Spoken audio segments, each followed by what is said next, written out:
Okay, so on to part 2. Next example. The number of gallons N of gasoline sold by a gas station at a price of P dollars per gallon is given by the function N equals F of P.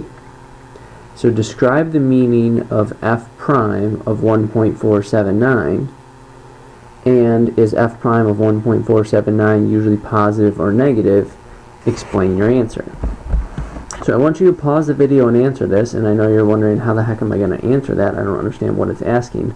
But basically think about a function and how it relates to its derivative, or vice versa, and think about the units of f of p and how the units of the derivative are going to be similar but different to f of p. So that's what part A is going to ask you, and then part B, if you understand part A, you should be able to answer part B.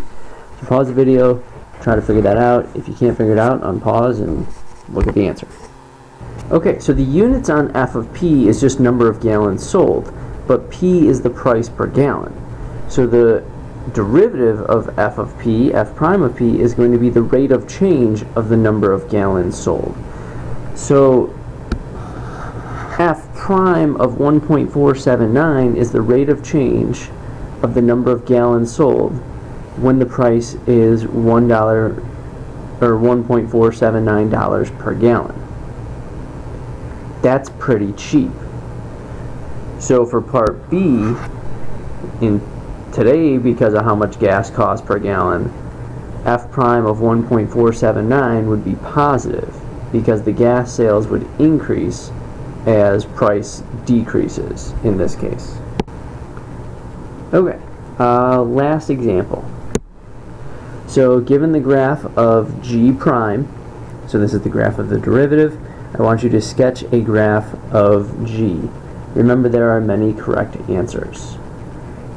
Pause the video, unpause when you're ready to check your work. Okay, so remember, the only thing we know for sure is that when the derivative is 0, so the 3 points in yellow, the function has a horizontal tangent line, which means that it has a relative maximum or a minimum. Also, I know when the derivative is negative, so here, the function is decreasing. When the derivative is positive, the function is increasing. When the derivative is negative, the function is decreasing. When the derivative is positive, the function is increasing. So at x equals -3, I need a relative minimum. At x equals -1, I need a relative maximum. At x equals 1, I need another relative minimum. And then the direction of the graph needs to be correct as far as n behavior. Other than that, the vertical location of the minimums and maximums can be different. I drew my entire function positive. It did not have to be entirely positive. Okay, so we want to make sure we understand average rate of change it's the slope of the secant line. It's the change in distance over the change in time, which is the slope in the secant line. The instantaneous rate of change is the derivative of the position function, or the derivative with whatever you're talking about. The first derivative is going to be the instantaneous rate of change at that given instant.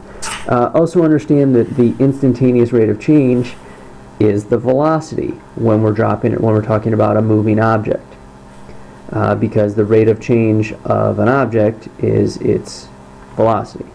The instantaneous rate of change of the velocity is the acceleration. So the derivative of velocity is acceleration. The derivative of position is velocity. Acceleration is also what we call the second derivative of position. You don't need to know that right now. That's going to come up in a day or two. But just, a little preview that's what we're going to be calling a second derivative. That's the end of this lesson.